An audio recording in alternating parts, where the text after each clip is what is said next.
नमस्कार विद्यार्थी मित्रांनो, मी विपुल गायकवाड तुम्हा सर्वांचं आपल्या द मराठी एज्युकेटर या यूट्यूब प्लॅटफॉर्मवर मी मनपूर्वक स्वागत करतो.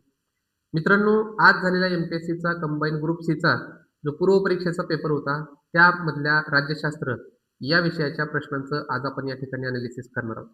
प्रश्नांचं सर्वसाधारण स्वरूप बघितलं तर आपल्याला माहिती आहे, की राज्यशास्त्राचे प्रश्न हे अतिशय बऱ्यापैकी सोपे होते, अतिशय सोपे होते.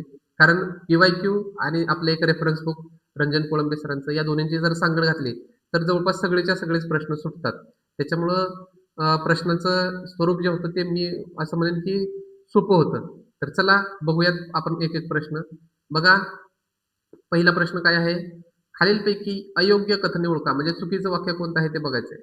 एच-बी-आर अय्यंगर हे संविधान सभेचे मुख्य आरेखक होते. म्हणजे चीफ ड्राफ्ट्समन होते. तर हे वाक्य चुकीचं आहे. एच-बी-आर अय्यंगर हे नव्हते. तर कोण होते? एस-एन मुखर्जी हे चीफ ड्राफ्ट्समन होते. ओके. त्याच्यामुळे पहिलं वाक्य अर्थातच चुकीचं आहे. दुसरं काय म्हणले बघा, एस-एन मुखर्जी हे संविधान सभेचे सचिव होते. एच-बी-आर अय्यंगार हे संविधान सभेचे सचिव होते आणि एस-एन मुखर्जी हे संविधान सभेचे मुख्य आरेखक होते. म्हणजे अल्टरनेट केलेलं आहे. याच्यामुळे दोन्ही वाक्य चुकीचे आहेत. तिसरं काय आहे?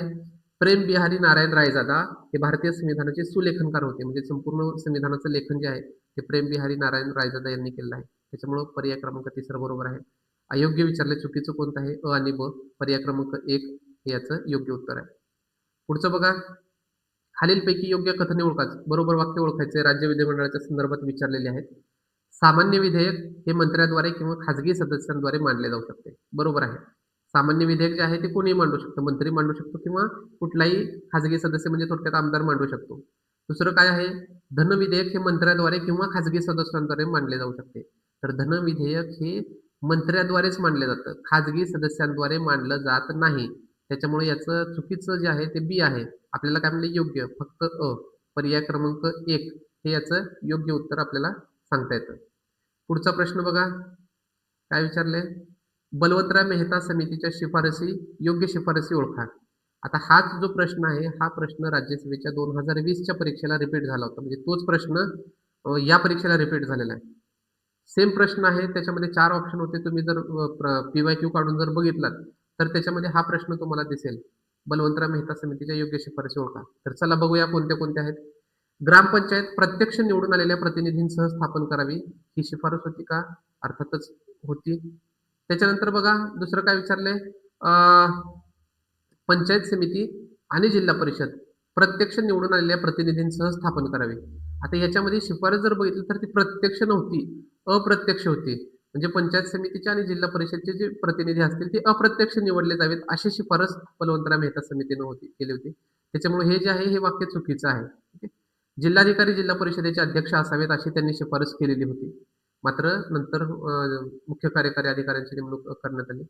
तर हे वाक्य सुद्धा त्यांनी जी शिफारस केली होती त्याच्यामध्ये हे वाक्य होतं, की जिल्हाधिकाऱ्यांनी जिल्हा परिषदेचे अध्यक्ष असावेत. ओके. त्याच्यामुळे योग्य शिफारस कोणती? तर अ आणि क. त्याच्यामुळे पर्याय क्रमांक 3 जे आहे, हे याचं योग्य उत्तर आपल्याला त्या ठिकाणी सांगता येतं. पुढचा प्रश्न बघा.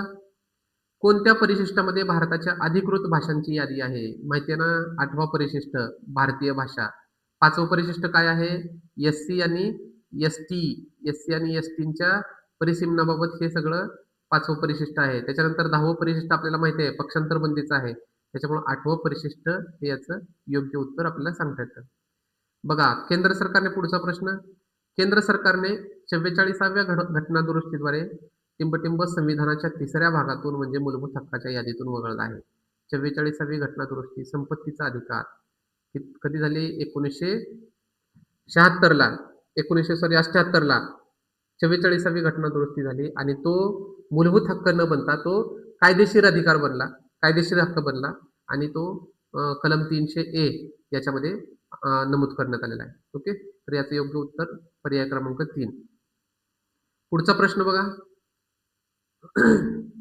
पुढचा प्रश्न आहे. 1 मिनिट.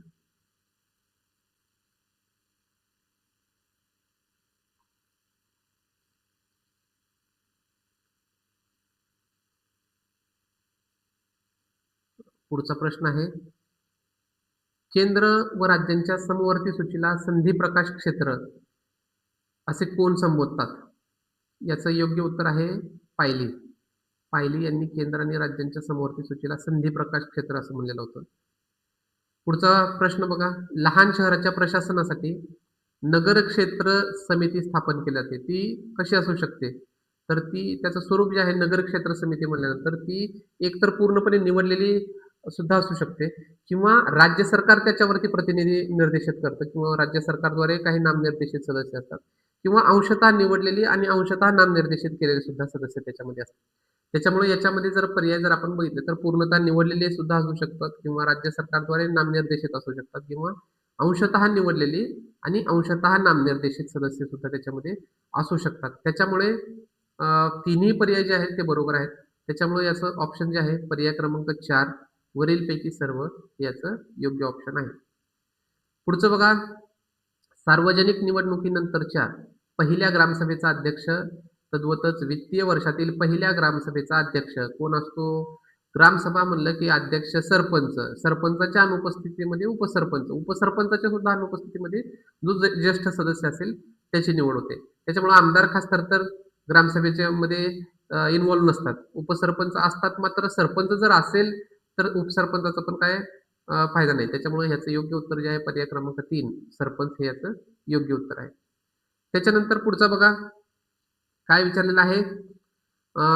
राज्यपालाकडे भारतीय राज्यघटनेतील टिंबटिंबनुसार राज्याची कार्यकारी सत्ता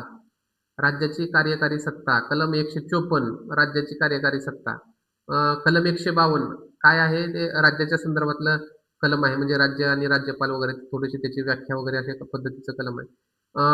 कलम 153 महत्वाचं कलम 153 प्रत्येक राज्याला राज्यपाल असेल, प्रत्येक राज्याला राज्यपाल असेल अशी नेमणूक आहे. आणि अनुच्छेद 155 कशाबद्दलची आहे? राज्यपालांची नेमणूक. नेमणुकीच्या संदर्भामध्ये कलम 155 आहे. त्याच्यामुळे कार्यकारी सत्ता विचारलंय. याचं योग्य पर्याय जे आहे, योग्य उत्तर जे आहे कोणतं आहे? पर्याय क्रमांक 1 154 कलम 154 याचं योग्य उत्तर आहे. त्याच्यानंतर बघा, खालीलपैकी कोणत्या सूचीमध्ये प्रतिबंधात्मक स्थानबद्धतेची तरतूद करण्यात आलेली आहे? प्रतिबंधात्मक स्थानबद्धता जी आहे ती राज्य सुद्धा करू शकतं आणि केंद्र सरकार सुद्धा करू शकतं. त्याच्यामुळं जे दोघांनाही कायदे करण्याचे अधिकार आहेत. त्याच्यामुळं समवर्ती सूचीमध्ये सुद्धा याचा समावेश आहे आणि केंद्र सूचीमध्ये सुद्धा याचा समावेश असणार. त्याच्यामुळं याचं योग्य उत्तर जे आहे ते केंद्र सूची आणि समवर्ती सूची हे याचं योग्य उत्तर आपल्याला त्या ठिकाणी सांगता येतं.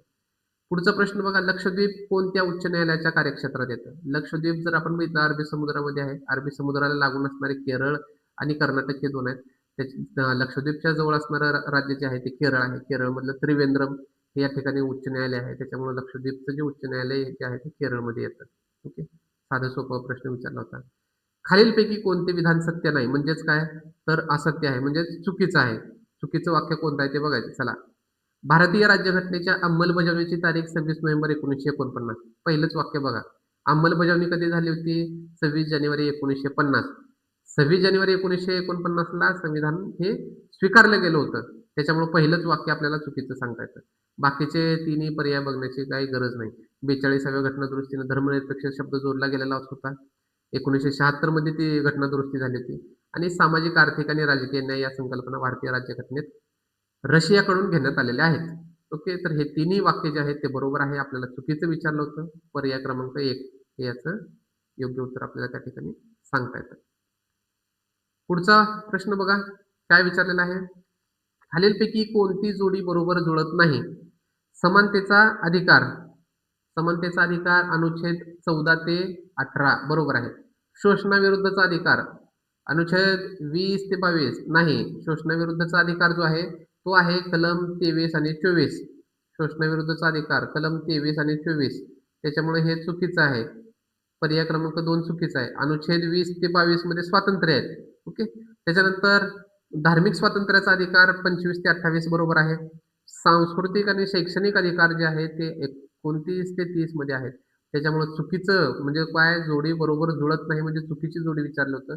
तर शोषणाविरुद्धचा अधिकार पर्याय क्रमांक 2 जे आहे हे याचं योग्य उत्तर आपल्याला त्या ठिकाणी सांगता येतं.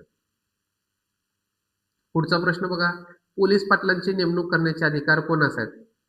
तहसीलदार, पालकमंत्री, जिल्हाधिकारी आणि उपजिल्हाधिकारी. याचं योग्य उत्तर आहे उपजिल्हाधिकारी. उपजिल्हाधिकाऱ्यांना पोलीस पाटलांची नेमणूक करण्याचे अधिकार त्या ठिकाणी दिलेले असतात. खालीलपैकी कोणत्या उच्च न्यायालयात सर्वाधिक खंडपीठे आहेत? बॉम्बे उच्च न्यायालय, अलाहाबाद, बॉम्बेमध्ये आपल्याला किती आहेत माहिती आहेत? 3 आहेत. मुंबई, नागपूर, औरंगाबाद, पणजी. ओके. 3 खंडपीठ आहेत आणि आता चौथं एक सर्किट बेंच कोल्हापूरला सुरू झालेलं आहे. त्याच्यामुळं 3 सर्वात जास्त मुंबईलाच आहे, बॉम्बे उच्च न्यायालयामध्येच आहे. त्याच्यामुळे याचं योग्य उत्तर 1 आहे. अलाहाबादमध्ये फक्त 1, लखनौला 1च त्यांचं खंडपीठ आहे. राजस्थान आणि मध्य प्रदेशमध्ये तर नाहीत. त्याच्यामुळे योग्य उत्तर पर्याय क्रमांक 1. ओके. तर या पद्धतीनं राज्यशास्त्रांच्या परीक्षेत शास्त्राच्या या घटकातले जे काही प्रश्न आले होते, हे अ, सोप्या पद्धतीचे होते. पी-वाय-क्यू एनालिसिस आणि आपलं एक महत्त्वाचं एक रेफरन्स बुक याचा जर व्यवस्थितपणे अभ्यास जर केला, तर मला वाटतं हे सगळेच्या सगळे जे प्रश्न आहेत, ते अतिशय चांगल्या पद्धतीनं बऱ्याच जणांना सुटलेले असतील. ओके. चला थांबूया. धन्यवाद.